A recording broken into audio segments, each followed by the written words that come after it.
présente Michel Cassé, astrophysicien au commissariat à l'énergie atomique, également chercheur associé à l'Institut d'astrophysique, qui en fait à son bureau ici, on le voit tous les jours. Je le remercie d'avoir accepté de donner cette conférence. Michel est spécialiste de la formation et de l'évolution des éléments chimiques dans l'univers, notamment assez tôt, lors du Big Bang et juste après. Et ce soir, c'est un peu un sujet d'actualité, d'ailleurs on peut le voir dans Ciel et Espace, pour la science, ce mois-ci également, une sorte de révolution en cosmologie. Et je suis vraiment très heureux que Michel fasse un exposé sur ce sujet. Il m'a prévenu en me disant que ça allait être probablement un peu plus ardu que d'habitude, il y aurait peut-être quelques équations de plus, mais qui prendrait son temps. Le sujet le méritait, l'exigeait probablement. Et que vous ne devrez pas hésiter à l'interrompre, ou alors plutôt à la fin de chaque chapitre, s'il y a quelque chose qui vous est resté un peu en travers, n'hésitez pas à lui poser une question tout de suite, sans attendre la fin de l'exposé. Sinon, après aussi, à la fin de l'exposé, pas de problème. La prochaine conférence aura lieu le mardi 6 avril, et Jean-Pierre Luminet, de l'Observatoire de Paris-Monnier, une conférence sur la formation et l'évolution cosmique. Non, attendez, je raconte des bêtises. Je mélange avec quelque chose, c'est origine et évolution cosmique. Voilà, je vous laisse. Et comme Jean l'a dit, cet exposé sera parfois un petit peu vertigineux, et je le regrette. Et on interrompt à votre guide. En fait, des rumeurs de révolution cosmologique se répandent, et il m'a semblé bon de vous en informer et de vous expliquer les tenants et les aboutissants de ces grands mouvements, de grande ampleur qui secouent la cosmologie contemporaine. Donc le sujet de cet exposé, c'est un univers en super expansion ou en surexpansion, un univers qui se montre toujours plus grand, plus vaste, et qui nous prive du réconfort moral de l'éternel retour. Je veux dire que le mythe à tête de l'éternel retour, qui a été pour l'humanité un recours devant la peur de la mort, malheureusement, est en voie d'effacement. Donc, je traduis la légende de cette petite image. J'ai placé sur la langue d'Einstein une petite pastille qui porte le signe lambda, et lambda signifie, et je vais en parler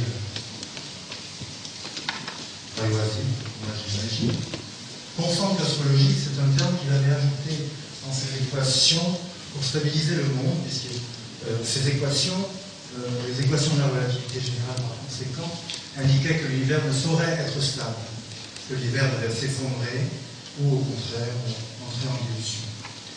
Et effrayé par cette conclusion, il a placé un terme stabilisateur, et je vous montrerai comment fonctionne ce terme dans les équations, pour que le firmament reste stable et pour que le ciel ne lui tombe pas sur la terre.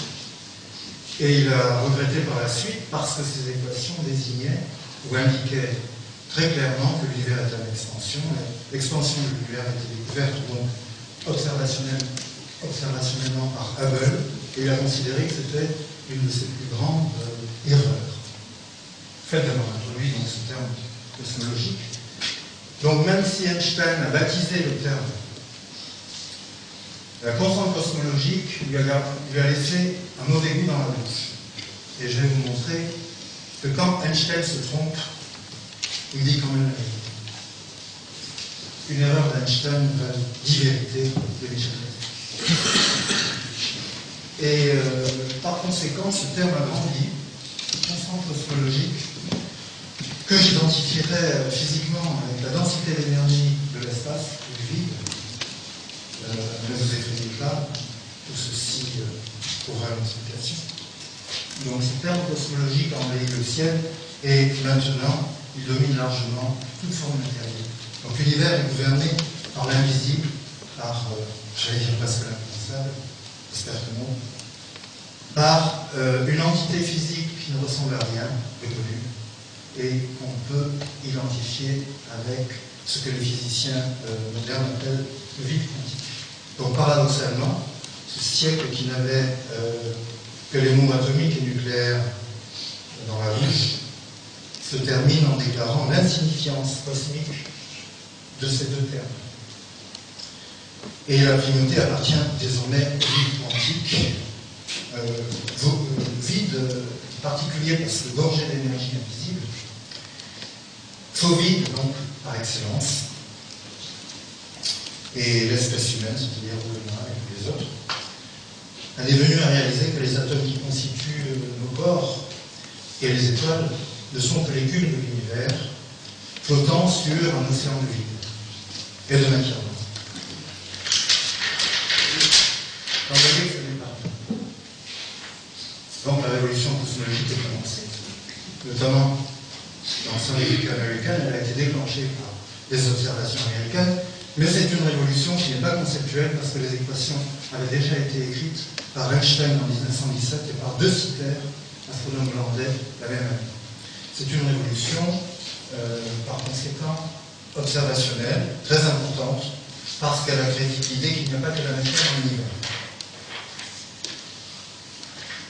Donc, révolution certes, mais pas conceptuelle. Donc, l'attitude devant cette révolution pourrait être une attitude effrayée, certains, effectivement, la nient, pour des raisons qui leur sont propres. Moi, je resterai positif, mais je considère que toute théorie est amendable, et ce que je vais dire, donc, à prendre avec un grain de sel. Les indices de cette révolution, c'est que l'éclat apparent des supernovas, qui sont de superbes objets explosifs, qui illuminent l'espace quand ils explosent, et qu'on salue au cri joyeux de supernovas quand on les voit. Donc les supernovas jalonnent l'univers, et on peut les observer très loin parce que quand elles explosent, elles brillent comme 5 à 10 milliards de soleils, donc on les voit très loin. Et ce qui a été réalisé récemment par des astronomes américains, grâce au télescope Hubble, donc, le télescope spatial et les télescopes géants de 8 mètres dont disposent les Américains, donc, ce qui a été réalisé, donc, c'est que l'éclat apparent, c'est-à-dire la brillance observée des supernovas, est plus faible qu'attendu. Il semble qu'elle soit plus loin qu'on l'aurait supposé. Ce qui signifie que l'expansion de l'univers, j'avais commencé par là, l'univers est en expansion, en fait c'est l'espace qui se dilate, ce ne sont pas les objets qui s'écartent, l'espace se dilate entre les galaxies, entre les humaines galaxies. Donc cette expansion universelle, accréditée par des mesures que je vais vous montrer, très classiques, cette expansion est donc plus vigoureuse qu'on l'attendait. Et donc, nous allons nous livrer à une enquête qui est la suivante. Quelle est la force ou la substance qui est la cause de cette accélération? Cette accélération a une cause, nécessairement. Mais sachant que la matière, l'attrait pour la matière, et que nécessairement la matière freine l'expansion, puisque tout objet a tendance à tomber, l'univers, s'il n'était pas lancé dans une expansion frénétique, ce serait bien sûr effondré. Par conséquent, il faut supposer qu'une force non matérielle, une force non liée à la matière, s'exerce dans l'univers. Quelle est cette force? Il faut, dans un premier temps, rechercher la substance fictive, je dirais le champ, qui produit l'effet attendu. Le champ étant une notion physique, qui élimine toute aspérité dans un premier temps et considère que la substance universelle est un fluide. C'est une manière de simplifier les choses. Donc, rechercher la substance fictive, le champ qui produit l'effet attendu, et deuxièmement, si possible, identifier un champ connu. Donc, bien sûr, il faudra faire l'inventaire du connu. Quand ce champ sera spécifié, essayer, par conséquent, d'en définir la nature. Et dans un premier temps, je me dois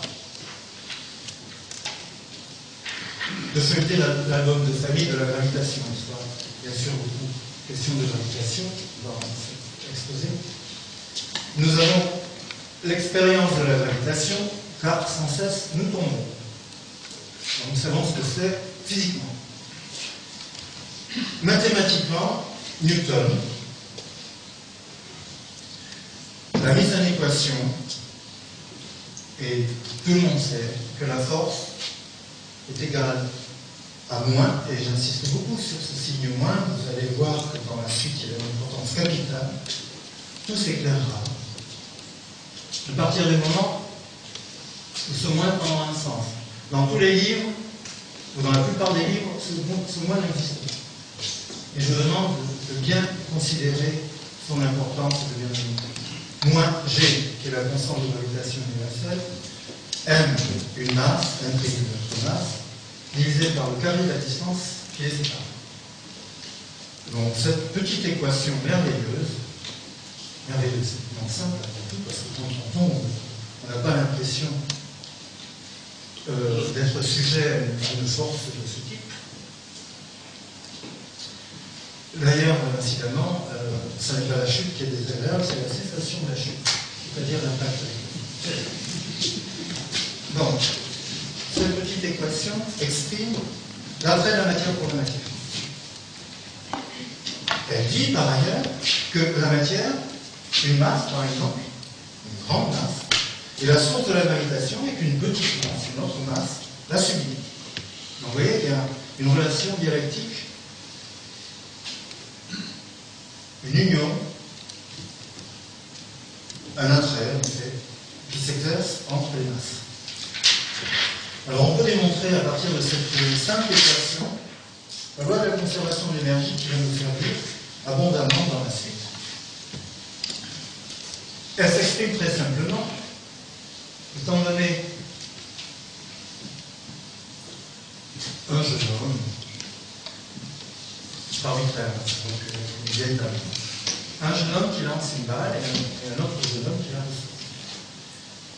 Quand il lance la balle, son énergie de mouvement, l'énergie cinétique est maximale, au fur et à mesure où elle monte son mouvement ralenti, la vitesse est nulle au sommet de la trajectoire, puis la balle retombe, et à ce moment-là, ici, elle est reçue avec une vitesse maximale.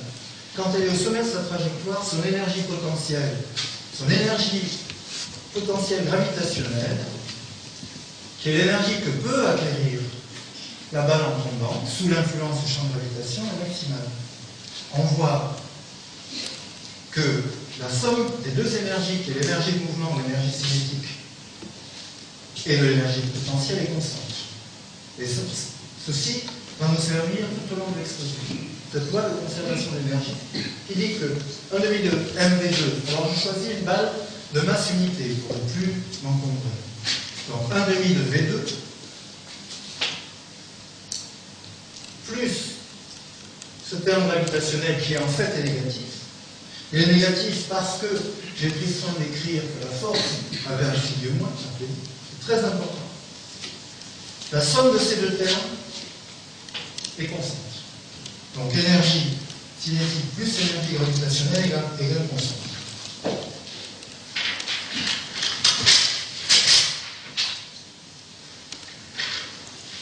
Les choses se compliquent un peu à partir du moment où on considère que l'énergie, ce n'est pas simplement de la masse, mais aussi du mouvement. Einstein a démontré que toute forme d'énergie pouvait être considérée comme pesante. E égale mc2 indique que l'énergie est équivalente à une masse. Donc, le mouvement, qui est une énergie pure, doit être décompté comme une masse. Ce qui fait que P ici, excusez-moi, j'aurais dû le définir, la quantité de mouvement. Donc, la quantité de mouvement doit être comptabilisée dans les équations de la gravitation. Donc, toute forme d'énergie pèse, et le mouvement est une énergie. La masse des objets est une chose, leur mouvement est une autre chose, et il faut tenir compte de ces deux aspects. Mais il ajoute quelque chose de fort important, et c'est là que, effectivement, on peut saluer le caractère prémonitoire de ces propos. Un espace vide, ça me fait chaque minute. Un espace sans champ n'existe pas. Donc, on peut se dire, mais alors, si je regarde dans le ciel, il n'y a rien entre les étoiles, ou entre les galaxies. On peut supposer, à partir de ce moment-là, que ça n'est pas le cas. L'espace sans champ n'existe pas. Descartes n'avait donc pas tellement tort. Descartes supposait que le vide, après Aristote d'ailleurs, Descartes supposait que le vide n'existait pas. Il abhorrait, il haïssait le vide. Descartes n'avait pas tellement tort quand il se croyait obligé de nier l'existence d'un espace vide. Cette opinion paraît absurde tant que les corps pondérables seuls sont considérés comme réalité physique. C'est seulement l'idée de champ comme représentation de la réalité, conjointement avec le principe de la théorie de la relativité générale, qui relève, ou plutôt qui révèle, excusez-moi, le sens véritable de l'idée de Descartes. Un espace libre de champ n'existe pas. Donc voilà, poser les préliminaires, d'après ces quelques polygonales, on va venir au problème de la chute. Comment éviter de tomber? Une question fort intéressante. On peut voler, les oiseaux volent, ils ne tombent. Les hommes ne tombent pas parce qu'ils sont déjà au sol. La Terre ne tombe pas parce qu'elle tourne autour du Soleil. Les électrons autour de l'atome ne tombent pas parce qu'ils tournent autour des noyaux de l'atome. On peut aussi chauffer. Par exemple, une étoile ne tombe pas parce que la pression thermique, la pression liée à la chaleur qu'engendrent les étoiles, les empêche de tomber, de s'effondrer sur la matière. Donc, il s'agit de compenser la gravitation par une force adverse.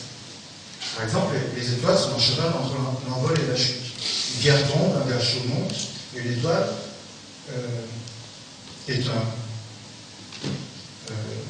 objet physique qui, en effet, est capable de poser une force et une force.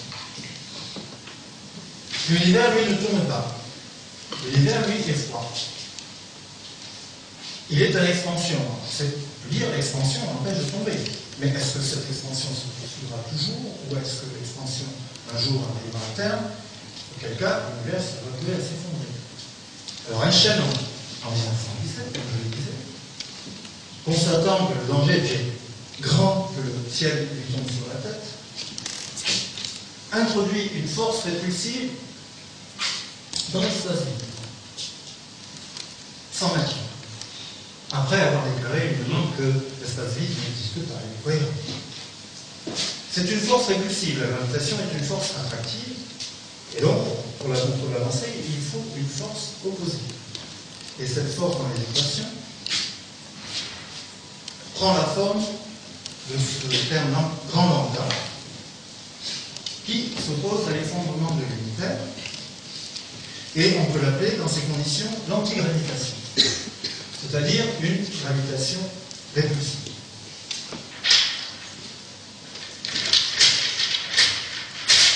Donc, de ce fait, et on est un peu arbitraire et artificiel, c'est bien avoué, Einstein, en réglant très finement la valeur de cette constante, arrive à se convaincre que le ciel est immuable.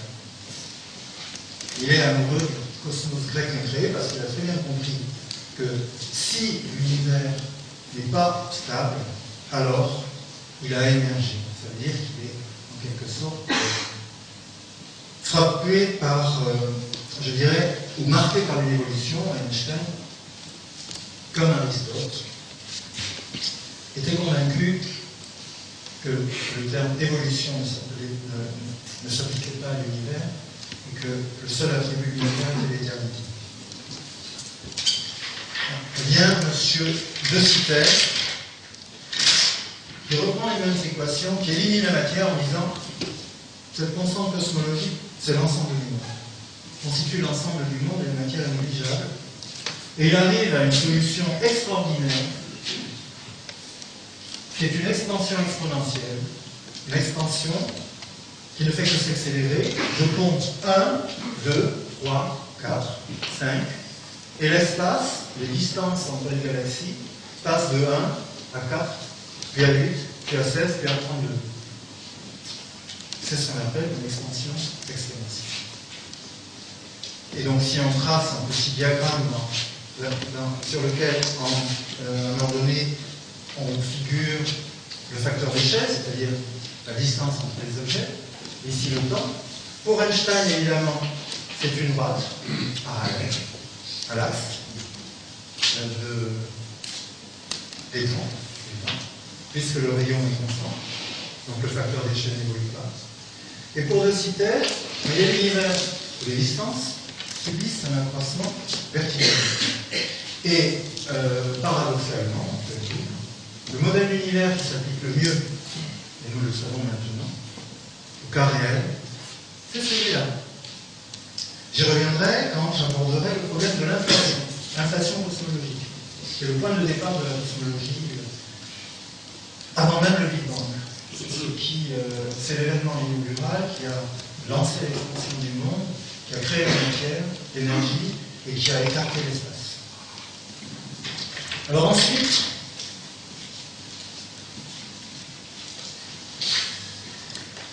je signale quand même que ces spéculations ont vu le jour avant même que Hubble et les observateurs ne réalisent que l'univers est en expansion. Alors c'est peut-être une prédiction. Ensuite est arrivée effectivement une grande évolution technologique liée à l'observation de l'expansion de l'univers. Elle est en fait liée à l'observation suivante. Imaginez que l'univers soit une sphère en expansion, ou même un carré, c'est encore plus simple, et que ce carré grandisse. Eh bien, les distances entre des traits que j'aurais dessinés sur le premier carré se trouvent en effet maintenant, au bout d'un certain temps. Les distances se voient accrues par le fait que l'espace est distendu, comme un ballon. Et la lumière, que j'ai dessinée ici à la peut être caractérisée par une longueur d'onde, et la longueur d'onde étant une longueur, se voit en même temps distendue par l'expansion de l'espace. Mais lorsque la longueur d'onde de la lumière change, la couleur change. Auquel cas, une lumière émise sous la couleur violette, en raison de l'expansion de l'espace, voit sa longueur d'onde se dilater au fil de son trajet, elle passe donc du violet au bleu, puis du bleu au rouge. Et la longueur d'onde mesurée est plus grande que la longueur d'onde émise. Ceci s'appelle le redshift, le décalage spectral. Et c'est de cette manière qu'on s'est rendu compte que l'univers était en expansion, parce que la lumière des galaxies lointaines était plus rouge que celle qu'on a trouvée. Donc dilatation des longueurs, toute simple. Et le redshift, qui est défini comme le rapport des longueurs d'onde, 1 plus le redshift, c'est le rapport de la longueur d'onde observée sur la longueur d'onde émise, est une mesure du rapport des facteurs d'échelle. Le facteur d'échelle, c'est ça, c'est la taille caractéristique. Donc le redshift est une mesure du rapport des facteurs d'échelle à l'émission et à la réception de la lumière des objets extragalactiques. Le redshift nous renseigne sur, je dirais, l'échelle de longueur de l'espace. Et qui plus est, de la variation de l'échelle de longueur de l'espace en fonction du temps. Et actuellement, le taux d'expansion de l'univers, qui est la vitesse d'expansion divisée par la distance caractéristique entre deux galaxies, par exemple, vaut 65 km par seconde et par mégaparsec, traduit en années-lumière, c'est 20 km par seconde et par million d'années-lumière. Donc une galaxie qui serait à 1 million d'années-lumière s'écarterait apparemment de nous à 20 km par seconde. Une galaxie qui serait à 10 millions d'années-lumière s'écarterait de nous à une vitesse de 200 km par seconde, et ainsi de suite.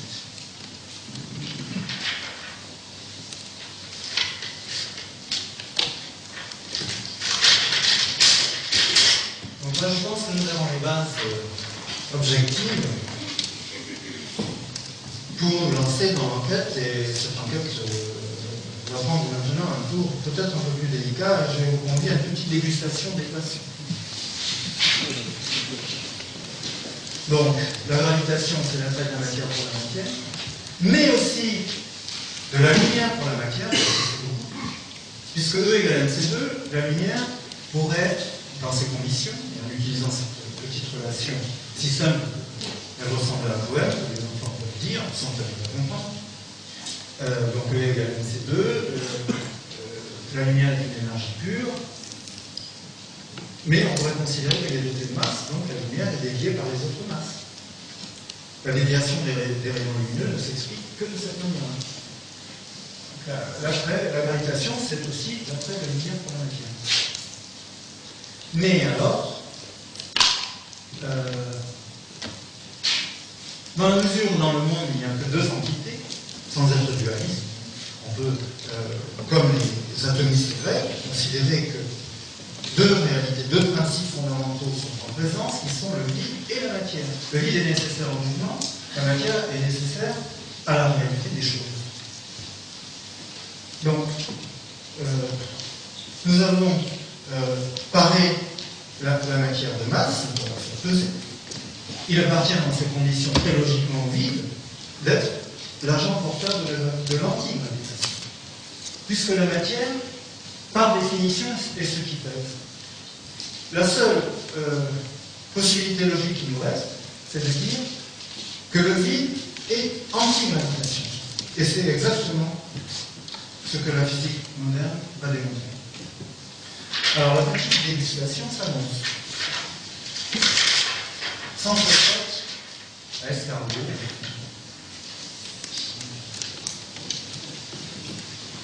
Sans rien d'autre que la langue. Donc Newton. La force est égale à la masse, multipliée par l'accélération, c'est la seconde loi de Newton. La force gravitationnelle, comme je l'ai écrit auparavant, implique les masses et surtout l'inverse du carré de la distance et le signe moins. Elle est attractive. Et ce signe moins commence à faire son chemin dans notre esprit. Pourquoi? Parce que moins, pour nous, ça va être une diminution de vitesse. Et plus, ça va être une augmentation de vitesse. Puisque la gravitation freine, on a tout intérêt à lui attribuer le signe moins. Et le signe plus, donc à son contraire. Alors, conventionnellement, l'accélération s'appelle gamma dans cette historique, mais on peut l'écrire dv sur dt, c'est-à-dire la dérivée de la vitesse par rapport au temps. Tout le monde le sait. Mais on peut l'écrire encore d'une manière, disons, plus compacte. R c'est la distance, surmontée de deux points. Auquel cas R avec un seul point, c'est la vitesse. Donc la variation de la distance, c'est la vitesse, mais la variation de la vitesse, c'est l'accélération. Et puis, comme je l'ai dit, on peut poser m égale 1, l'une des deux masses, la plus petite, peut dire qu'elle vaut 1 gramme, auquel cas, alors l'équation est devenue toute simple. Vous voyez que la science est une esthétique du feu. L'accélération est égale à moins Gm sur R2.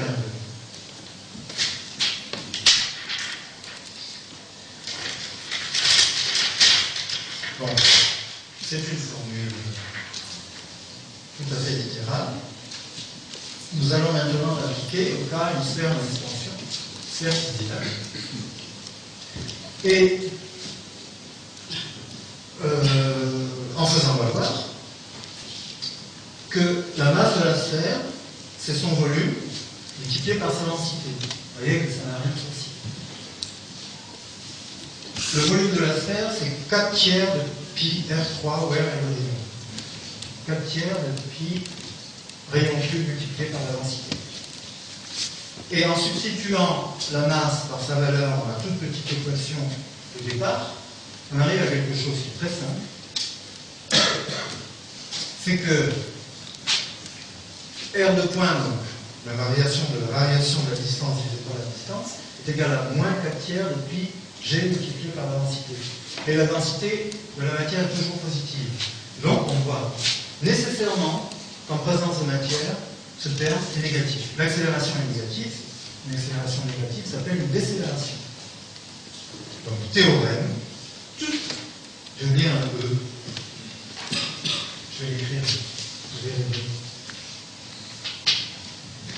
Toute expansion est décélérée par la matière. Donc la sphère, si elle ne contient que de la matière froide, ne peut que s'effondrer. L'expansion de l'univers ne peut être que ralentie par la matière. C'est ce que je vous ai dit qualitativement dans un premier temps. C'est ce que je viens de démontrer. Or, comme je l'ai dit par ailleurs, une accélération est constatée. Donc l'univers contient autre chose que la matière.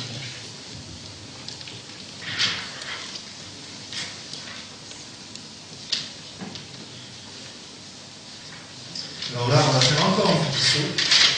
J'ai passé une petite étape délicieuse que je vous réserve. Mais à condition que vous le demandiez, si vous me le demandez, il faudra en assumer la responsabilité. Mais je peux même dire, oui, justement, j'ai considéré que, étant donné le caractère tout à fait abstrait de ce que je dis, je considère donc qu'il était presque nécessaire d'être interrompu. Et je vous engagerai à le faire. Donc, est-ce que vous avez une question, des questions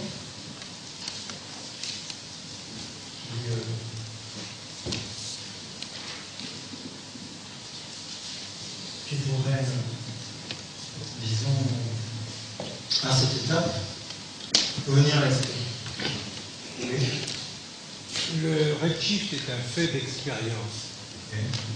Mais est-on certain que ça peut se traduire par l'effet Doppler-Fizeau? Ce n'est pas un effet Doppler-Fizeau, justement.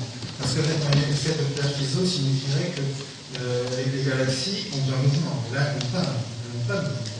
C'est l'espace qui se dilate. Vous voyez?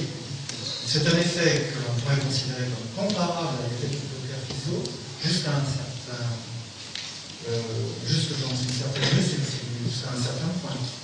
Mais ceci ne serait valable que dans la relativité restreinte, en relativité générale, qui est la théorie de l'univers.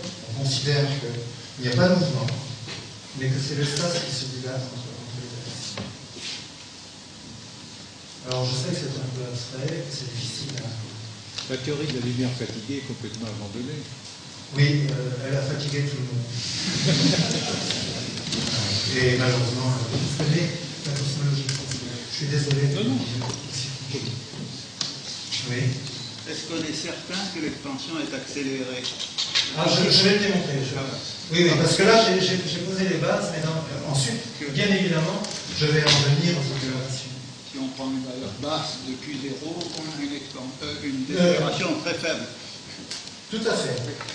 Vous êtes très savant, et je suis ravi que vous me posiez la question, mais je me réservais d'y répondre plus tard. Bien sûr, là j'ai donné les bases, ensuite j'ai montré les observations, mais elles ne pouvaient être éclairées, être comprises qu'à partir du moment où je posais l'examen. Mais vous avez raison de dire que cette mesure d'accélération a attendu 50 ans, et qu'elle est très délicate. Oui.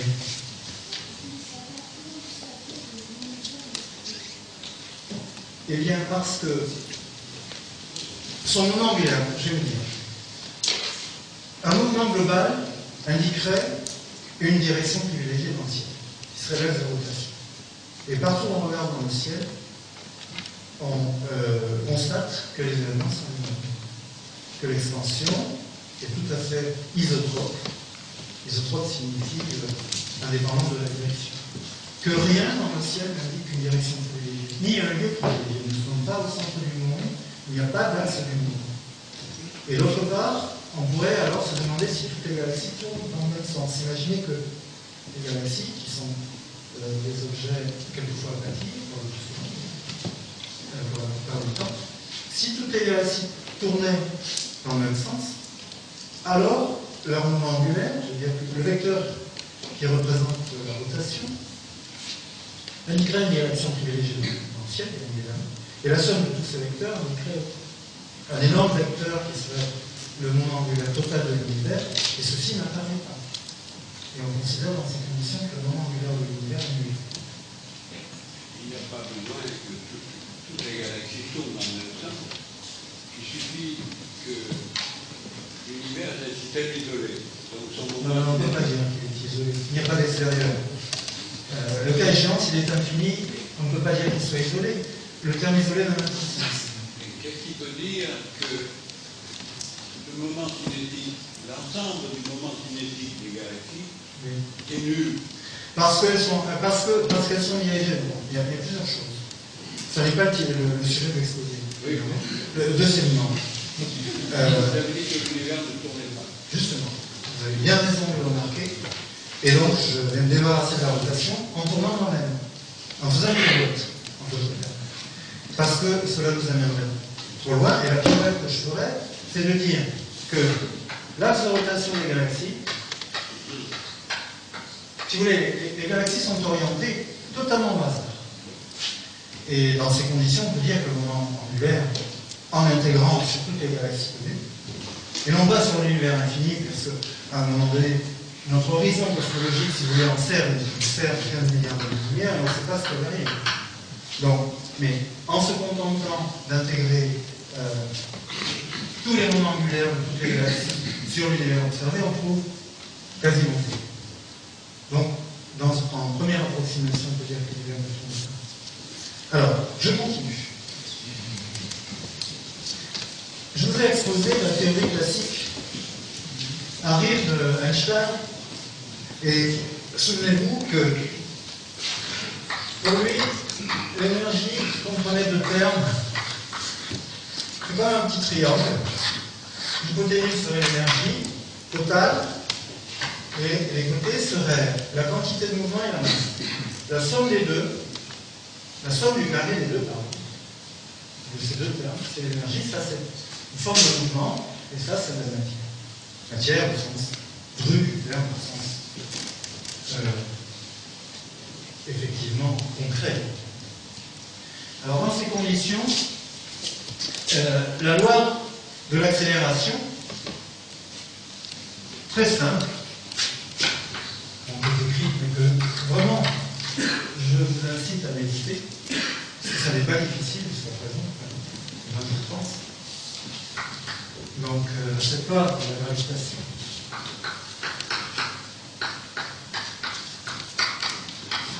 se voit affligée ou honorée par l'intrusion d'un terme qui s'écrit 3 fois la pression, un terme additionnel, et ce terme-là, il y a celui-là. Attends de le montrer. La pression, c'est une forme de mouvement. La pression, il y a des chocs. La pression, c'est une force par unité de surface, mais une force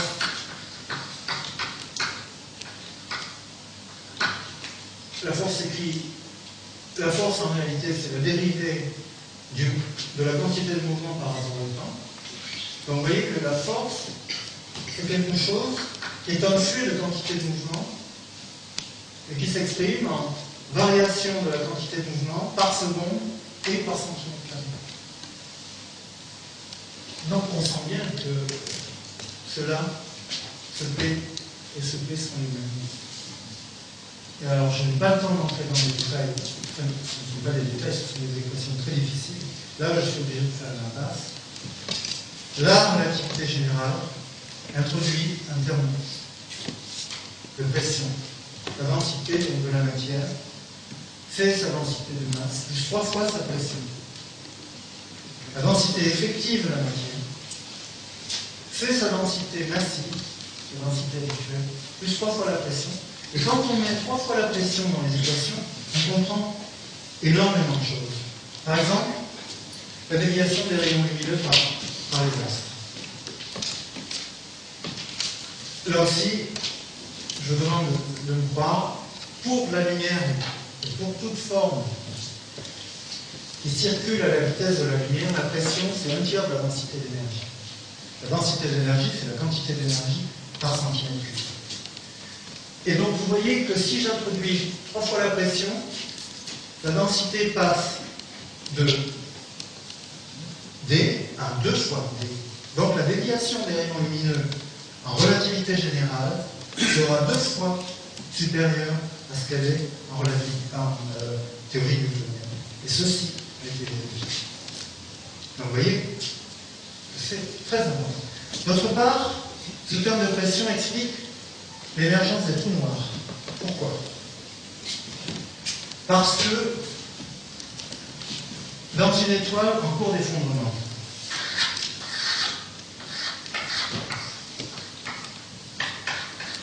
la pression, plutôt, je vais partir d'une étoile en bonne santé comme le Soleil. Le Soleil reste lui-même, ne s'effondre pas, parce que la tendance qui consiste à tomber vers le centre, dans quelconque élément de matière, ici, est contrebalancée par la force de pression entretenue par la chaleur, elle-même engendrée par les réactions nucléaires qui ont lieu au centre du Soleil. Donc vous voyez que la pression résiste, en fait. Elle résiste à l'effondrement. Mais imaginez, donc, on comprime largement une étoile, c'est ce qui se passe quand elle va consommer des émissifs nucléaires, la tendance à s'effondrer. Il est clair que la pression augmente. Mais la pression passe du côté de l'adversaire. Au lieu de s'opposer à la gravitation, elle la renforce. Puisque maintenant la densité n'est plus la densité classique, mais la densité plus 3 fois la pression. Donc la pression, au lieu de s'opposer à l'effondrement, le favorise. Et donc c'est la catastrophe. Et l'étoile s'effondre pour devenir un peu. Donc vous voyez, c'est quand même très important. Deux phénomènes sont expliqués. Le troisième, dont je vais parler, je me rends compte que je n'ai pas le temps de parler de tout, mais celui-ci, je ne veux pas l'oublier, c'est l'inflation cosmologique. Une perle d'espace-temps, sous l'effet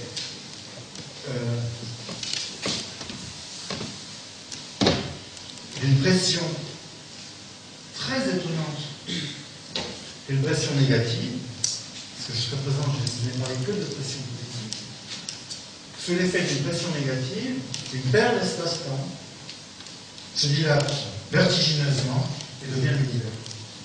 Et les lois de l'univers sont les lois de la perle. Ça veut dire que la perle, qui était homogène, et qui était certainement presque parfaite, elle n'était pas totalement parfaite, parce que tout le monde n'a jamais donné naissance à des êtres aussi imparfaits que nous. Donc cette perle presque parfaite entre en expansion exponentielle, rappelez-vous, de 6 terres.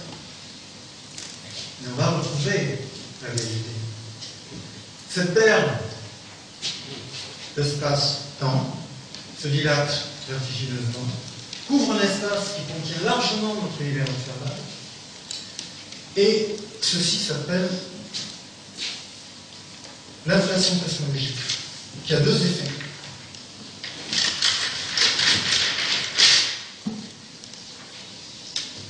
D'abord, la perle qui était toute petite grandit. Elle était toute ronde. Et on voit qu'elle grandit, elle grandit. Ici, on multiplie par 3 chaque fois le facteur d'échelle. Et l'espace devient presque euclidien. Même totalement euclidien, en fin de compte. Donc un espace court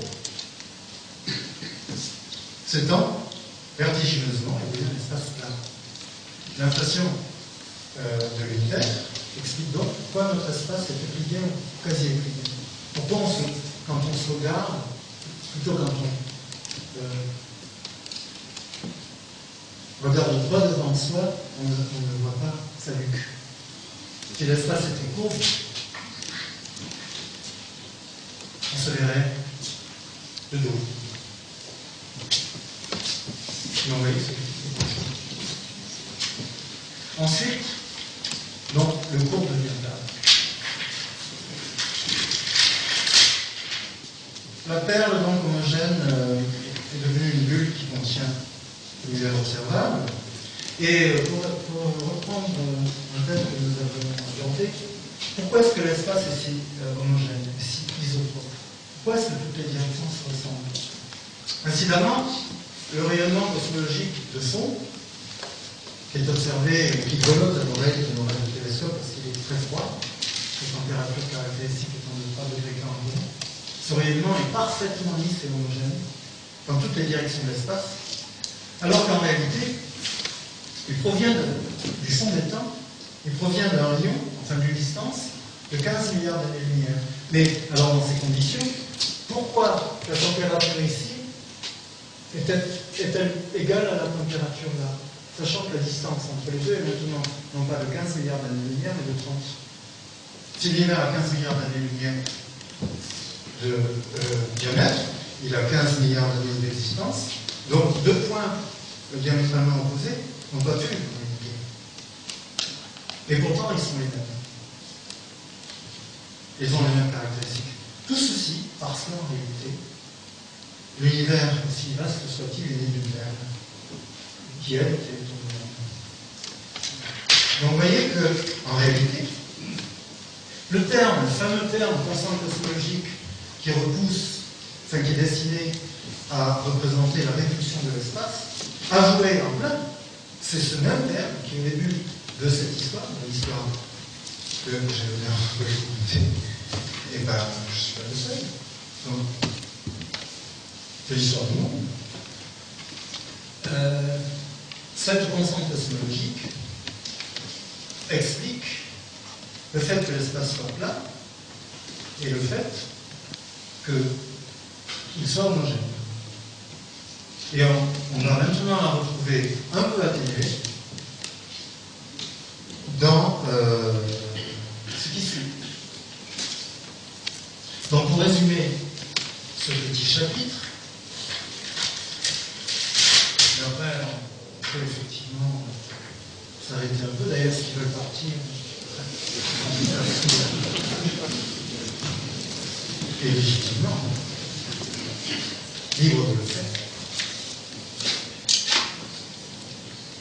C'est pour ça qu'il est bon de faire des pauses. Donc, une entité qu'on appelle dans la constante cosmologique, et que je vais identifier par la suite à la densité d'énergie vive, a des propriétés antigravitationnelles. La gravitation freine l'expansion. L'antigravitation, par conséquent, l'accélère. Une perle est devenue une bulle d'univers, et les formes arrondies que l'on croyait légitimement associées à l'univers, c'est que l'univers était très courbe, à un moment donné, fermé, deviennent maintenant des fonds plates. L'univers, c'est en plateau. Disons, elle est platitude. Donc voilà où nous en sommes, et le chapitre suivant verra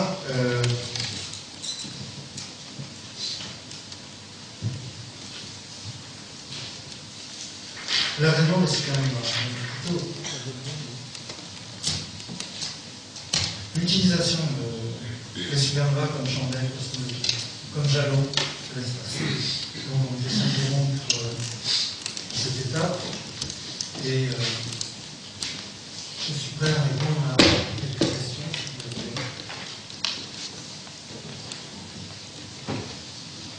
C'est la densité qui détermine si la constante de Hubble a une valeur que vous avez présentée.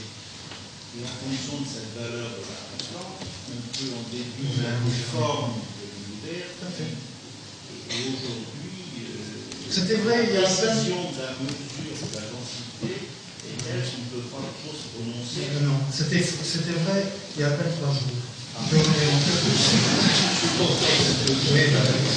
n'avez pas pensé d'être connu.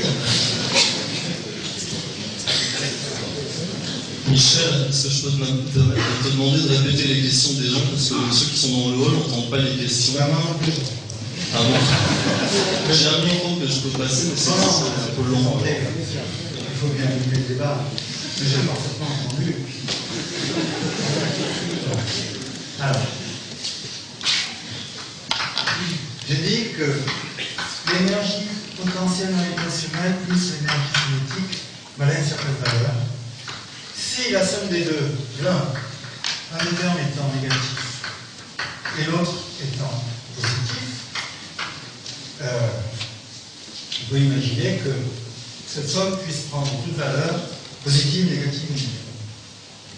Si ce terme l'emporte, l'énergie totale de l'univers, puisque l'énergie totale c'est la somme des deux, est négative, et là, oui, vous avez raison, monsieur, l'univers est fermé. Si ce terme-là, énergie cinétique en mouvement, encore par rapport à l'énergie potentielle gravitationnelle, l'univers est bien ouvert. Mais ceci n'est vrai qu'en l'absence de constante cosmologique. Qui m'a posé la question? Alors j'entends bien, mais je ne vois pas. C'était vous, monsieur? Vous? Peu importe. Donc, sachant qu'on pouvait dire jusqu'à présent que l'univers possédait une densité critique qui est égale à 8.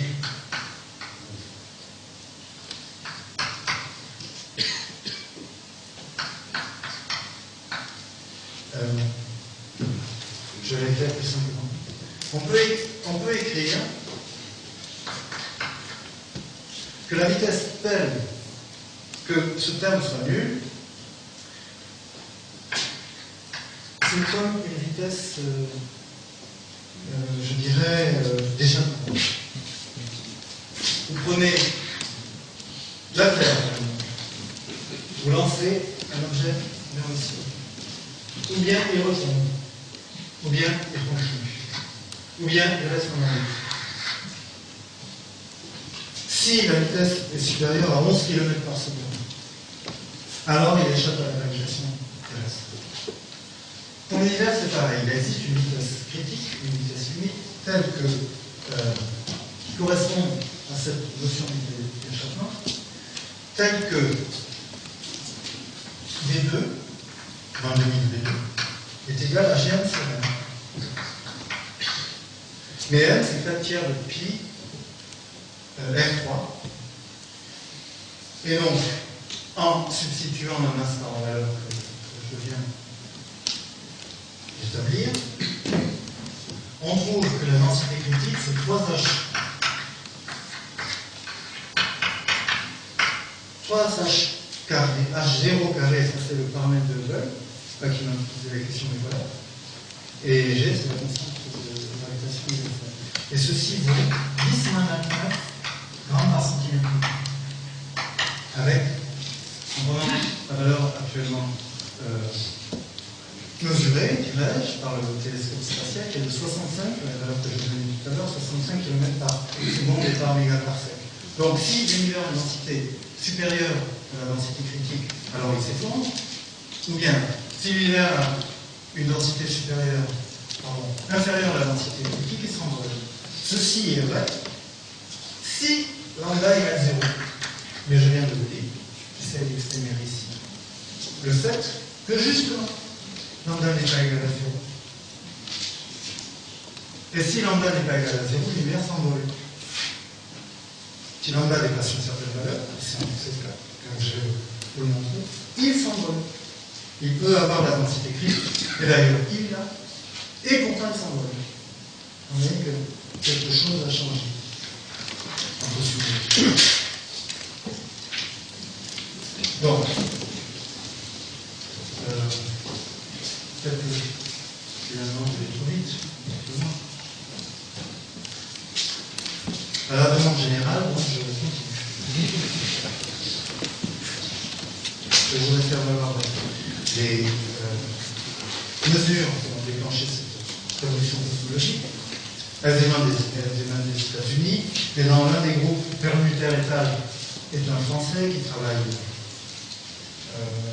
à l'INP3, c'est-à-dire à l'Institut national de physique nucléaire et de physique des particules, et justement, il n'y a pas seulement honte aux astronomes.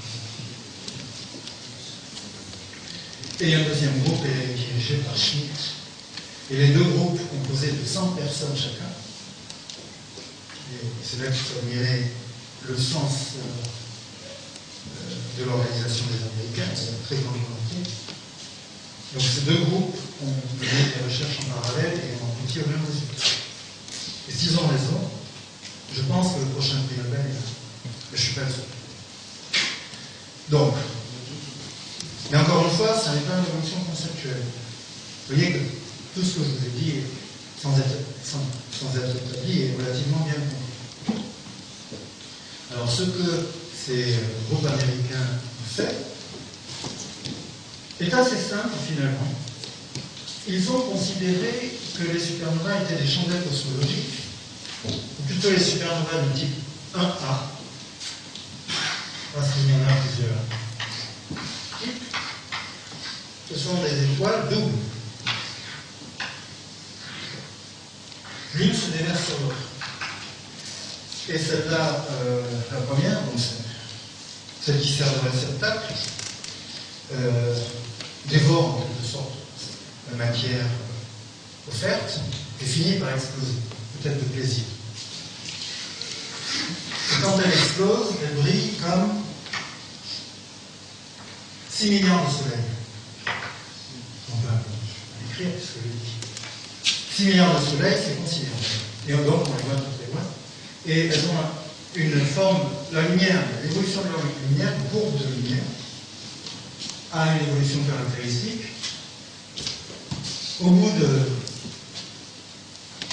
quelques jours, elle atteint un maximum, puis décline en un mois, puis ensuite décline plus lentement d'un facteur 2 tous les 60 jours. Et ceci est valable pour toutes les supernovas de Saturne. C'est très impressionnant. Elles ont toutes le même comportement, aussi lointain soit. Mais dans ces conditions, il suffit de les prendre là, au maximum, donc d'observer la montée puis leur descente, de choisir ce point-là, et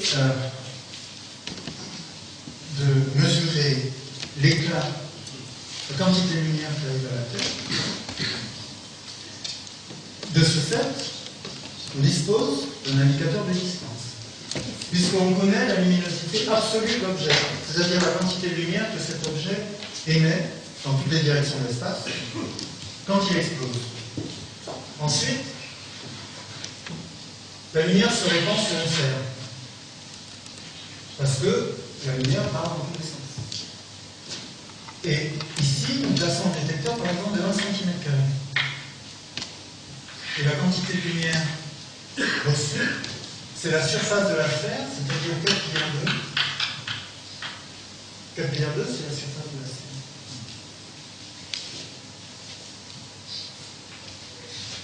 Donc c'est la luminosité totale grand L divisée par le nombre de centimètres carrés que couvre la surface de la sphère. Vous voyez que dans cette équation apparaît la distance. Si on connaît cela, et si on mesure cela, ici est placé là, alors on mesure la distance.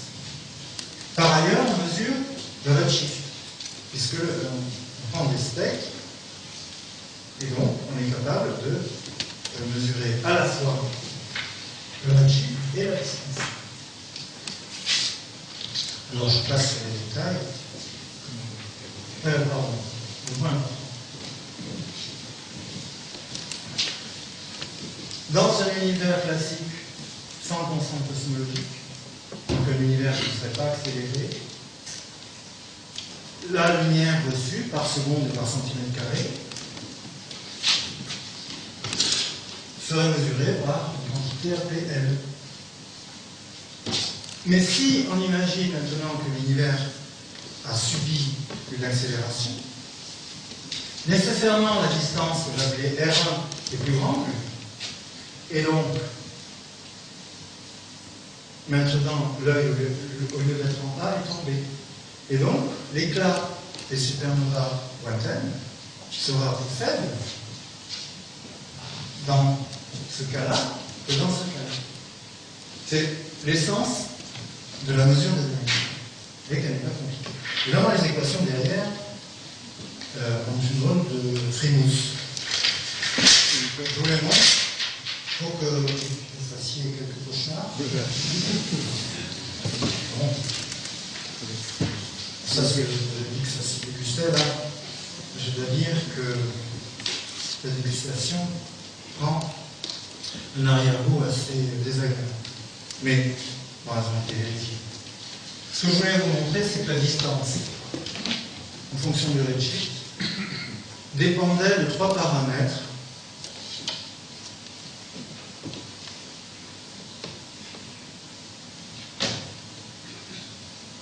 Donc H0, ici on a dû rajuster un peu le tir parce que à l'époque où ce schéma a été fait, H0 était estimé à 50 km par seconde et par mégaparsec, maintenant c'est 65, mais peu importe. Oméga M, c'est la densité de matière dans l'univers, rapportée à la fameuse densité critique dont on a parlé précédemment, celle-là.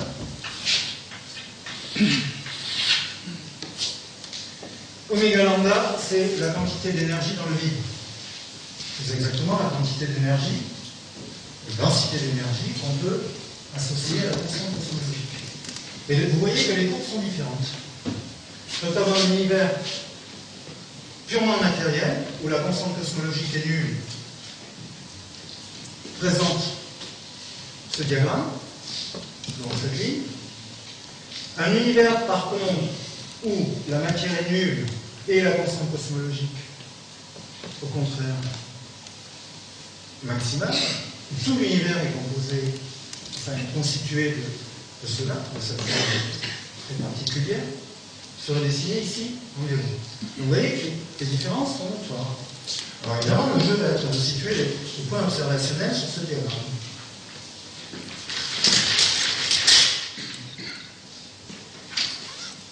C'est ce qui a été fait.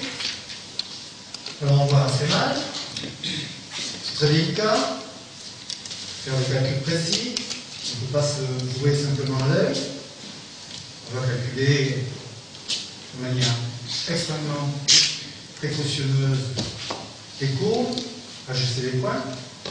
Le résultat, je vous le donne tout cru, c'est que l'univers a la densité critique, puisque la somme de la matière, de la densité de la matière et de la densité du vide atteint la densité critique, donc l'univers est plat, son énergie totale est nulle, ce qui veut dire d'ailleurs qu'il y a une inflation. Parce que je vous ai dit que l'univers est plat, en raison de l'inflation. Or, l'inflation a été occasionnée par une constante cosmologiquement nulle au début de l'univers. Et donc, c'est la densité d'énergie du vide qui a produit cet effet. Ici, elle réapparaît. Donc, elle apparaît au début de l'histoire et à la fin de l'histoire. Nous sommes entre deux vides. La matière est entre le vide initial et le vide final. Donc, la densité de matière vaut 0,24. Et la densité du vide, 0,76. Ça veut dire que vous, les étoiles et moi, nous ne sommes rien. Et encore, cette densité de matière inclut la matière noire. Parce que la matière atomique ne vaut que 1%. Nous ne sommes que le pourcent des potentialités universelles. Ce qui incite à voter cela. Mais on pourrait retourner l'argument en disant, nous sommes fort précieux. Et donc respecter le.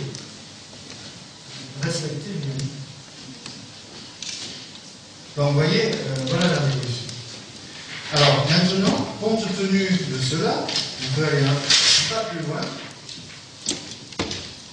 ce que j'ai fait avec grand plaisir, pour s'interroger sur l'avenir. Connaissant le passé, connaissant les voies d'évolution, on peut extrapoler. Que va devenir l'univers? La matière va s'éteindre. Pourquoi?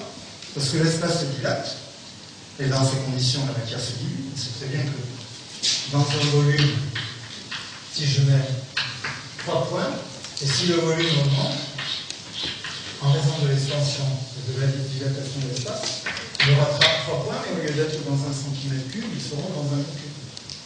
Donc la densité d'énergie de la matière ne fera que décroître. Mais le vide, et ça c'est la dernière partie de l'exposé, et je vais montrer quelles sont ses propriétés paradoxales, le vide, lui, reste constant. Le vide n'est pas sensible à l'expansion de l'espace. Dans quoi se déplacerait-il? Puisqu'il est l'espace. Donc, la densité d'énergie du vide est constante. Sur cette courbe, dans ces conditions, ici on dessine en ordonnée la densité des deux formes, matière et énergie du vide, constante cosmologique, c'est la même chose. En fonction du temps, vous voyez que la matière l'a emporté au moment où les premières galaxies se sont formées. Quand le système solaire s'est formé, c'était une presque égalité. Maintenant, à 10 milliards d'années, après le Big Bang, il y a eu égalité entre les deux formes, et nous sommes très près de cette égalité. C'est un paradoxe, c'est une grande surprise. Nous sommes au temps béni où il y a égalité, quasiment. Et alors, est-ce que ceci a une importance sur l'existence de la vie? Je suis en train de l'étudier. Ça n'est pas par hasard que nous sommes là. Et en fait, plus précisément, nous sommes au moment où le vide commence à dominer. Et si le vide domine, l'expansion s'emballe. Parce que le vide est répulsif.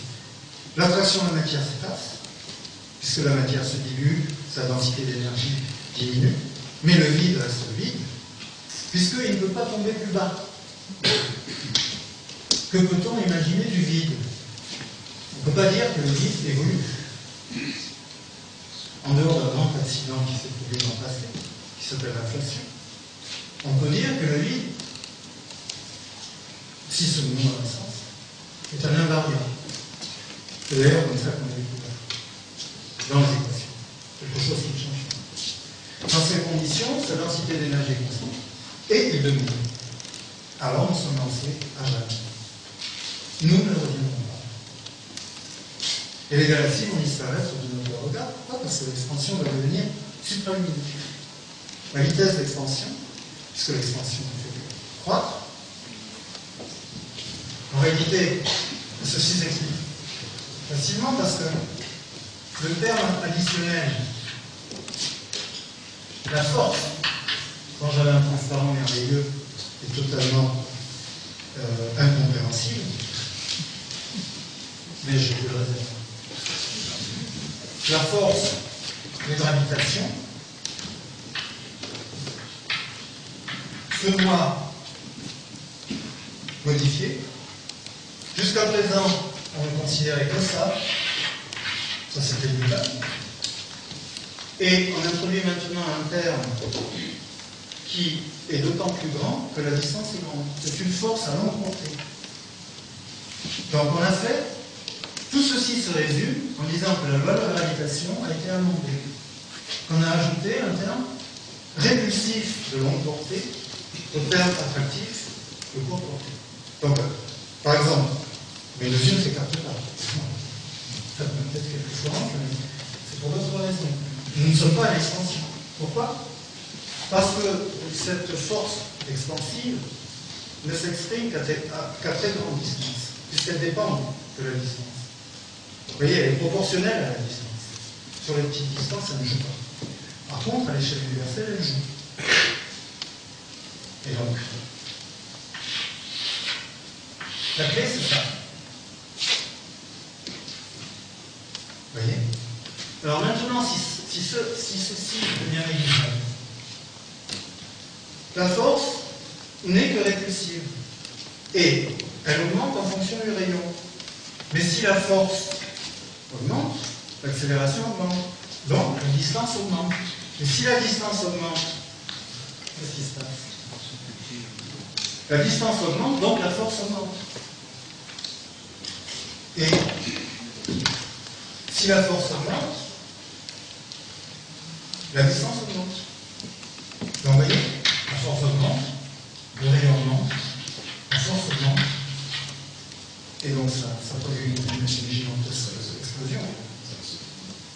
c'est exactement ça, qui est en passe finalement de s'accélérer. Parce que là, on a montré les densités d'énergie, on aurait pu faire un diagramme qui aurait montré à son niveau ici la distance, ici le temps, et on aurait pu donc quelque chose qui augmente vertigineusement. Et si on avait défini une vitesse d'expansion, on aurait vu très rapidement qu'elle devient supérieure à la vitesse de la lumière.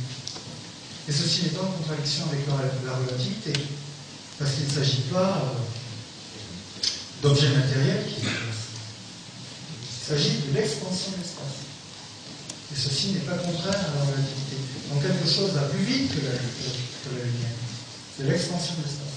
Mais si l'expansion de l'espace est supralumique, il devient plus rapide que la lumière ne nous parvient plus. Donc les objets disparaissent. Donc l'avenir, c'est l'ombre. Maintenant, dernière chose, pas de tout, l'âge luminaire. Je ne sais pas, vous entendrez. On peut définir, on peut tracer très précisément l'évolution de la distance en fonction du temps. C'est fait ici, c'est pour vous montrer que le calcul est fait soigneusement. Mais bon, je ne vais pas entrer dans les détails. Ce qui est important aussi, pour finir avec l'aspect cosmologique, c'est que l'âge de l'univers se voit maintenant allongé. Si l'expansion est accélérée, cela veut dire que quand on remonte au temps, toutes les galaxies étaient ensemble, tous les objets étaient ensemble, en d'autres termes, au Big Bang, au début de cette histoire-là, on doit tenir compte, effectivement, de cette accélération. Imaginons que l'expansion a été constante. Alors, les droites, ici, convergent, les lignes qui convergent seraient les droites. C'est-à-dire que la vitesse de... Ça veut simplement dire que, en prenant deux galaxies toujours les mêmes, et en les suivant, remontant le temps. Si la vitesse d'expansion est uniforme, identique, depuis le début de l'univers, le point de convergence serait très facile à calculer. Il consisterait à suivre donc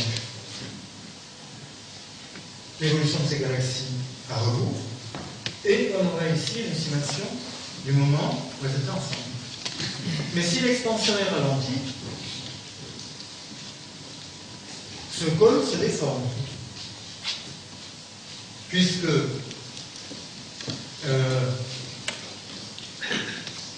il a tendance à se recourber, puisque l'expansion actuelle est plus lente que l'expansion passée chez les ralentis.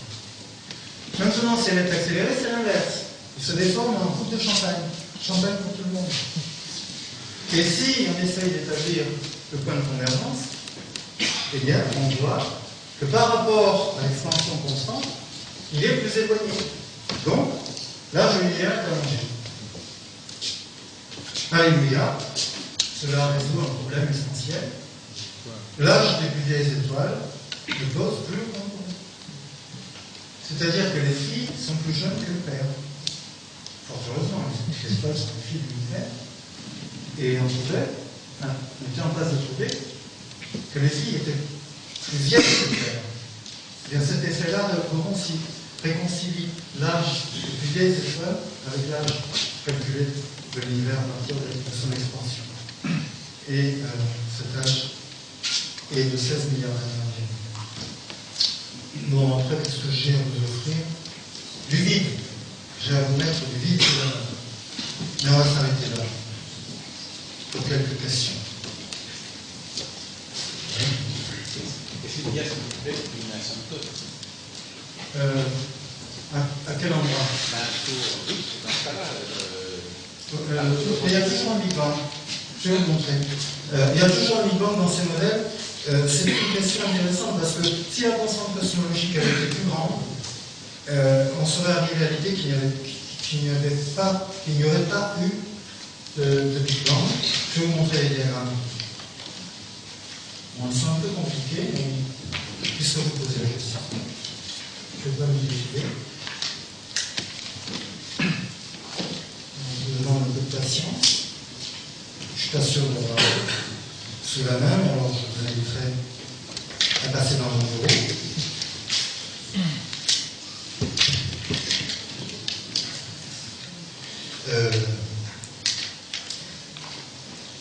Je devrais l'avoir. Non, ça viendra après nommer. Je suis sûr que je vais la retrouver. Ça donne l'occasion d'ailleurs de conclure cette partie. Merci pour votre question. Alors, si j'étais parvenu à vous convaincre de cela, je n'aurais pas perdu ma soirée. C'est tout ce que je vous demande de faire. Les conséquences. Je vais retrouver en bonne disposition pour retrouver le schéma. Parce que l'expérience montre que je n'agis jamais très bien sous pression. Mais je peux continuer à parler et chercher en même temps. Alors, les conséquences sur la taille de notre tête néant, c'est déjà une bonne chose. Il ne faut pas changer la taille des raies. Conclusion essentielle. Sur l'humanité néant, c'est une bonne chose. C'est comme le chemin.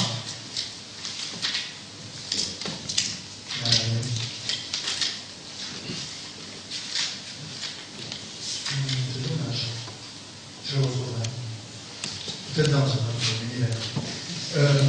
Sur le soleil néant, parce que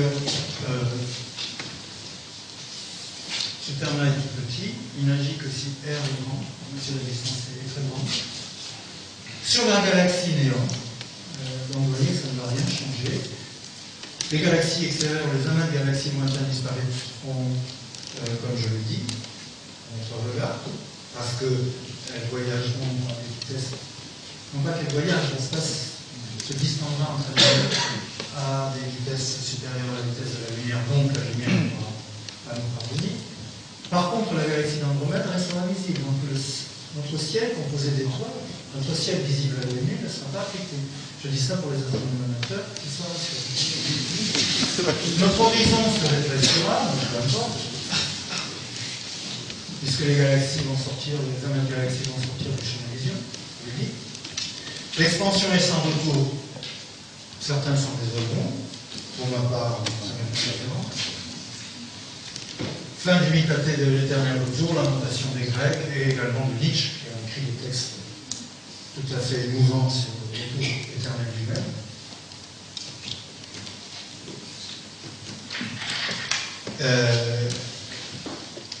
Les conclusions, évidemment, sont conditionnées par la vérification de toutes les données observationnelles et il ne m'appartient pas de le faire moi-même, donc vous m'excuserez si j'ai développé devant vous un formalisme épuisant. Si les données s'effacent, l'explication n'est pas souci.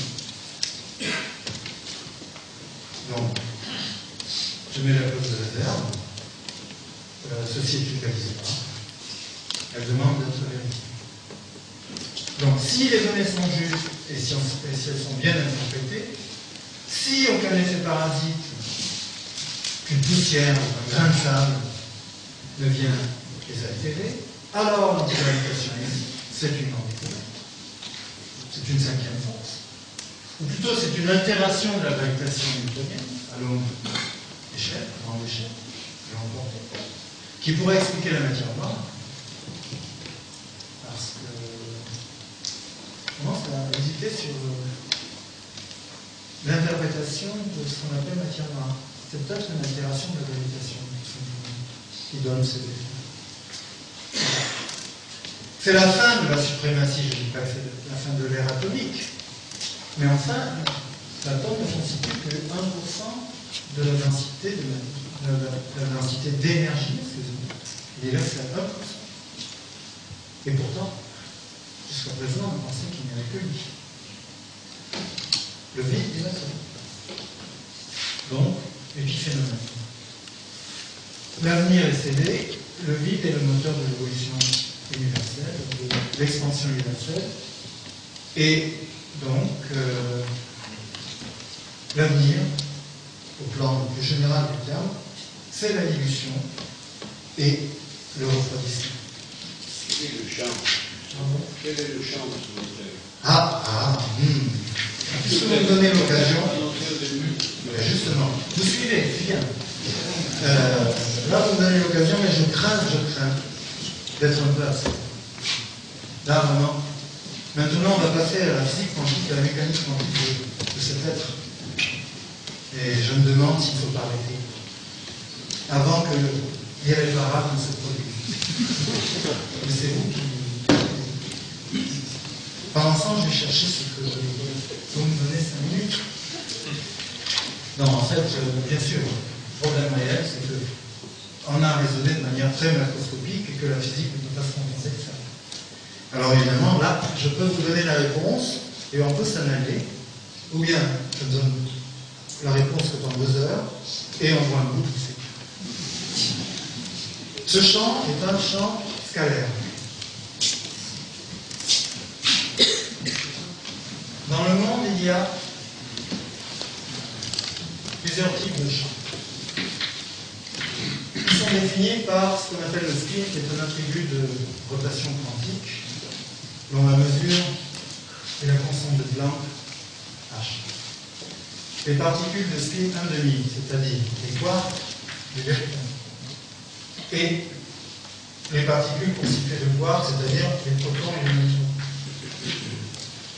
Les leptons également, tels que l'électron et le neutrino. Toutes ces particules ont un spin 1,5, on les appelle particules de matière. Bon, ça c'est le premier type de champ. Alors, champ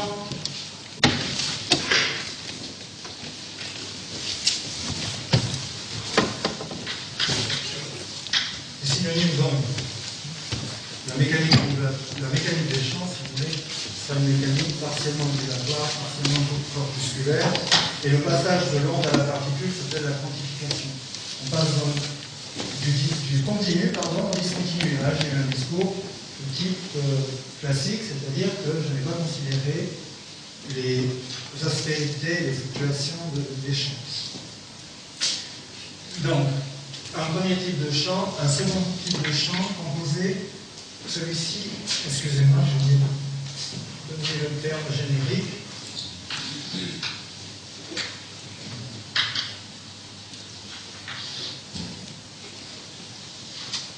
Donc, toutes ces particules sont du type fermion et elles sont sujettes à un principe très important en physique qui s'appelle le principe d'exclusion de Pauli. C'est-à-dire qu'elles sont associables. On ne peut pas mettre 2 particules du même genre dans le même état de mouvement. Elles ont tendance à se singulariser. C'est ce qui fait que la matière prend des formes diverses. Ensuite, viennent les particules de spin 1 qui sont les gluons, qui transportent l'interaction forte, les bosons W et Z qui transportent l'interaction électromagnétique, et les photons, W et Z qui transportent l'interaction faible, et les photons qui transportent l'interaction électromagnétique. Est apparu récemment dans la grande théorie de l'unification, qui consiste à déterminer ou à mettre en forme une grande théorie de l'unification de toutes les forces fondamentales de la physique. Donc est apparu dans cette théorie quelque chose qui a un spin 0. Et un spin 0 associé à ce qu'on appelle les bosons de Higgs, qui sont responsables de la masse des particules. C'est celles qui différencie l'interaction faible de l'interaction électromagnétique en alourdissant les ailes des oiseaux, qui sont les particules de spin 1 échangées entre les particules de spin 1,5. C'est-à-dire que les particules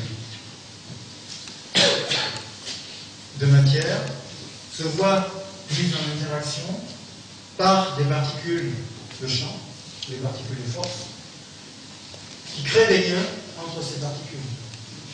Donc, d'un côté, effectivement, les particules stables et durables constituent le monde, de l'autre côté, les forces. Et le vide, dont j'ai parlé abondamment, apparaît maintenant sous un autre angle. Pourquoi? Je vais vous le dire, mais d'abord,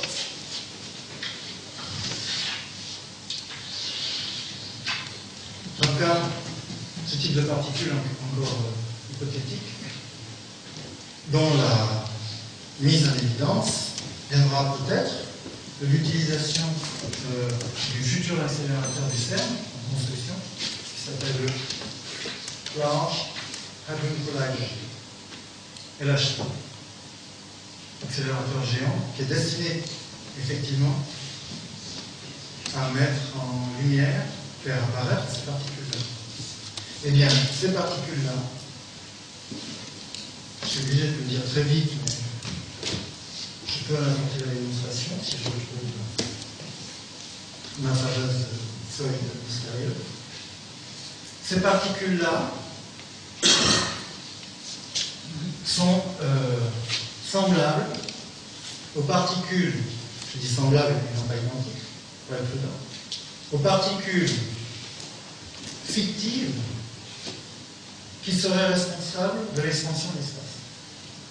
Donc l'étude, elle serait beaucoup plus lourde, celle-ci serait beaucoup plus lourde après les calculs de celle dont on a besoin pour expliquer l'accélération de l'univers. Mais elle serait de même type. Donc l'étude de ces particules-là qui ne sont que, pour l'instant, des nécessités logiques, donnera la clé de la physique quantique qui détermine l'inflation, ou plus exactement, l'expansion exponentielle de l'espace. Donc, vous voyez, la clé est dans l'infiniment petit. Mais il se produit un drame, et il faudra encore une soirée pour vous l'expliquer. C'est que maintenant, le vide, en physique quantique, le vide, c'est une banque et une agence de relations publiques.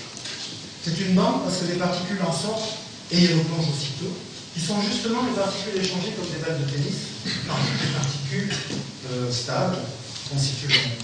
Donc ces particules échangent de l'énergie sous forme d'autres particules, donc de spin 1, celle-ci, qui apparaissent et disparaissent et qui sont empruntées au vide.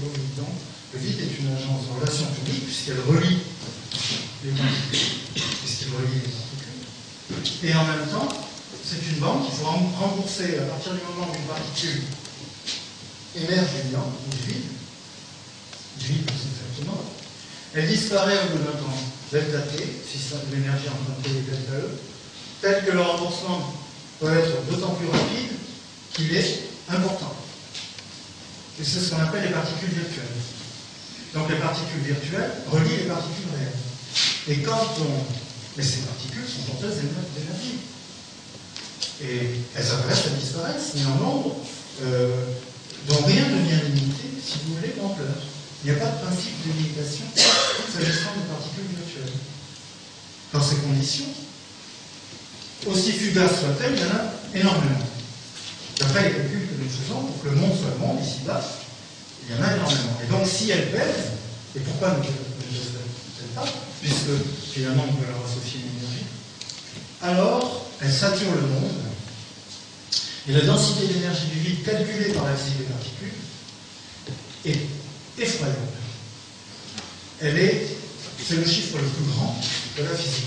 10 puissance 120. Vous voyez, c'est vraiment dramatique. Ça veut dire qu'un nouvel Einstein est à l'être. Celui qui résoudra ce problème aura, disons, droit à notre admiration. La différence entre la densité du vide tel que nous venons de mesurer, qui est 70% de la densité critique. Je vous rappelle que la densité critique, c'est 10 grammes par centimètre cube. C'est pas grand-chose. Incidemment, le vide à notre échelle n'est rien, puisque notre densité personnelle est de l'ordre de celle de l'eau, 1 gramme par centimètre cube. Donc la densité du vide à l'échelle personnelle n'est rien. Mais à l'échelle de l'univers, la matière est très diluée. Si vous faites le bilan et l'inventaire du contenu d'un cube dans l'espace où l'arête vaudrait quelques milliards d'années-lumière, alors vous trouvez en effet que la matière, que la densité moyenne de matière, c'est-à-dire la masse divisée par le volume total, est très faible. Auquel cas, évidemment, la force lambda ou l'antigravitation prend un sens, mais à notre échelle, pas du tout. C'est complètement noyé par la gravitation. Bref. Que disais-je? Oui. Donc, la densité, par contre, que l'on calcule en considérant que le vide, c'est plutôt un marché perçant qu'un désert, donc le vide quantique contient toutes les particules de tous les types, mais résultats, disons, virtuels, c'est un autre pas. Elles sont aussi réelles que nous et moi, mais elles sont fugaces. Elles apparaissent à distance. Elles sont empruntées, elles servent de particules d'échange. C'est une sorte elles permettent l'amour, finalement, entre ces particules-là qui sont stables et un peu pesantes. Bref, tous les électrons virtuels, tous les bosons W virtuels du vide, tous les bosons virtuels du vide, tous les photons virtuels du vide sont censés peser. Et encore une fois, la catastrophe est là. C'est une catastrophe véritablement cosmologique. Disons que c'est une catastrophe conceptuelle considérable pour la physique. Les deux branches de la physique qui sont la cosmologie, science de l'infiniment grand, et la théorie quantique des champs, science de l'infiniment possible, s'opposent. Qui a tort? Et voilà le débat. Ça veut dire qu'une théorie quantique de la gravitation qui accorderait les thèses de l'une et de l'autre serait la bienvenue. Et pour l'instant, on ne le voit pas paraître. Sinon, vous n'avez pas parlé de particules du champ de gravitation. Ah, le graviton, alors, vous avez raison. Mais justement, je n'ai pas voulu le quantifier parce que personne ne parle. Le gravitino est censé. Effectivement, j'ai dit qu'il y avait des particules d'échange, mais là, j'ai posé S égale 1. De surcroît, le graviton, pardon, j'ai parlé, vous voyez, ma langue a fourché. Parce que j'ai oublié aussi de vous parler des particules supersymétriques. Il y a encore un autre monde derrière notre monde de physique, disons, commune, que j'ai, disons, que j'aurais aimé aborder, mais là, c'est encore plus théorique et encore plus vertigineux. C'est le monde des particules supersymétriques. Une nouvelle symétrie, il ne s'agit pas d'antimatière. Je n'ai pas parlé d'antimatière aussi. Mais l'antimatière, dans ce discours, est associée à la matière, parce que l'antimatière pèse. L'antimatière est sujette à la gravitation. Et donc, matière et antimatière, c'est la même chose. J'ai dit que lumière et matière, c'était la même chose pour la gravitation. Les particules supersymétriques, certainement aussi, elles composeraient la matière noire. Mais la matière noire, c'est encore la matière, donc elle pèse. Mais par contre, les spins des particules sont un peu perturbés. Donc, peu importe. Alors, pour revenir, j'ai parlé du gravitino, qui est le partenaire supersymétrique du graviton. Donc, là, on va fourcher. Pour revenir à la particule porteuse de l'interaction gravitationnelle, elle aurait un spin 2. Donc, vous voyez, 1,5, 0, 1. Non, 0, 1,5, 1. Avec ça, on fait le monde. Donc, quelques types de particules, vous avez le monde effet. Excusez-moi, mais vous aviez dit tout à l'heure que le S égale 0 pouvait être une particule semblable à celle qui pourrait expliquer éventuellement la répulsion du vide. Absolument. Or, si vous nous avez dit tout à l'heure, votre formule de gauche prouve encore que finalement la force de gravitation n'est rien, celle-là où il n'y a rien qu'une forme, qu'une partie de la force totale qui impose la répulsion du vide, comment ça se fait que le graviton a un spin égal à 2 et le boson de Higgs, Parce que ça n'a rien à voir. ça n'a rien à voir, c'est la même force. Oui, mais c'est la même force, mais vue d'un point de vue quantique et vue d'un point de vue macroscopique. Et j'ai dit que malheureusement, il n'existe pas de théorie quantique de la gravitation. Donc vous voyez, je suis obligé de briser le discours. Ce que j'aurais peut-être pu vous dire, c'est que les particules de spin 0 et les bosons de Higgs exercent collectivement une pression négative. Une pression négative joue le rôle de constante cosmologique. Donc les particules de spin 0 sont véritablement bienvenues dans ce discours, mais encore une fois, elles sont hypothétiques. Mais vous voyez que la compréhension du vide passe par l'étude de ces particules, et j'espère qu'un jour elles deviendront réelles. Je vous rappelle que le neutrino a mis 20 ans avant de laisser sa signature. C'était une simple nécessité logique. Quand il a été découvert, Rimes et Cohen ont envoyé un télégramme à Pauli qu'il avait imaginé bien auparavant selon des principes parfaitement théoriques, un télégramme tout simple, le neutrino existe, donc il écrit point d'exclamation pour manifester leur voix, et bien Pauli, le vieux Pauli, a répondu je le sais. Donc je passe mon télétour. Et donc là j'ai une chose, c'est le temps d'acheter. L'extension deviendra super lumineuse, je l'ai déjà dit. Problème, puis après je vais arrêter parce que j'avais encore quelques petites choses.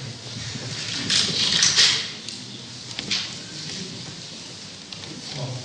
Problème numéro 1 maintenant pour la physique. J'ai l'honneur de l'annoncer, je suis le premier. Discordance extrême entre théorie quantique des particules et des champs et cosmologie. Il faudra bien qu'on arrive à le résoudre. C'est le problème numéro 1 de la physique. Et bon, je pense qu'il faudra attendre un peu. J'ai un peu investigué la situation, je peux vous dire qu'elle n'est pas prête d'être débrouillée. Donc, une théorie quantique de la gravitation est à naître. Et pourquoi? Alors, je lance un ami de recherche.